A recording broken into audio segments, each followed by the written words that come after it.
राम सेतु बन रहा था, परमात्मा श्री राम सेतु के इस तरफ खड़े हैं। सब बंदर भालुओं ने पुल बनाया और बहुत पतला पुल बना। अब पतला पुल बना, उनको लगा कि इतनी बड़ी सेना इस पतले पुल से कैसे पार जाएगी और जा पाएंगे कि नहीं जा पाएंगे, कहीं ऐसा ना हो कि टूट जाए। तो मर्यादा पुरुषोत्तम श्री राम उन्होंने कहा कि सबसे पहले मैं चलूंगा।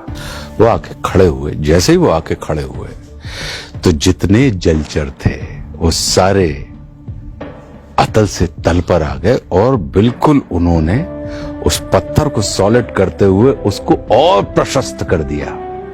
और देखते देखते सारे जलचर और सारी लोगों ने देखा कि यार कहीं ऐसा ना हो कि ये अभी तो ऊपर आए हैं, पैर रखें और हम डूब जाएं। लेकिन परमात्मा श्री राम चलते चले गए और पूरी सेना उस चौड़े पुल से पार हो गई। तो उस पार जाके जामवंत जी ने उनसे कहा कि प्रभु, जब सब कुछ आपको ही करना था तो हम लोगों से ये पत्थर बत्थर ढुलवाने की क्या जरूरत थी? आपके खड़े होते साथ ही देखिए इतना चौड़ा पुल हो गया, सब आपकी ही कृपा थी। तो बोले कि ये कृपा भी तब जुड़ती है जब पुरुषार्थ तुम्हारा था। तो तुम्हारा पुरुषार्थ अगर नहीं होता तो इतने से पुरुषार्थ के साथ इतनी बड़ी कृपा जब जुड़ती है वो तभी जुड़ेगी। कृपा दिखाई नहीं देती, पुरुषार्थ दिखाई देता है क्योंकि वो ससीम होता है।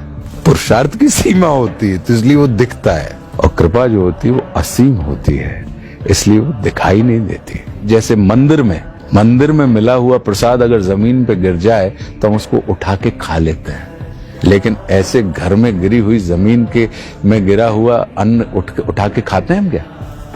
तो ये प्रसाद है। तो ये किससे मिला है? कृपा से मिला है। कृपा मतलब कर और पा। कौन?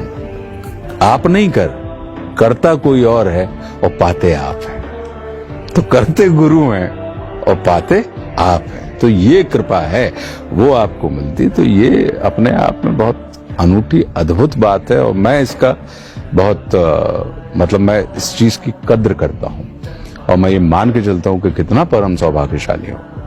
नहीं तो लोग, इस संसार की 8 अरब की आबादी है, तो इस 8 अरब की आबादी में अगर आपको 10-25 लाख लोग या 2-5 करोड़ लोग आपको उसमें से आपको देख के मुस्कुरा देते हैं, अपने दुख भूल जाते हैं, तो ये कितना बड़ा जादू है कि आप लोगों की परिस्थिति भले ही ना बदल पाए लेकिन आप लोगों की मनस्थिति बदल देते हैं।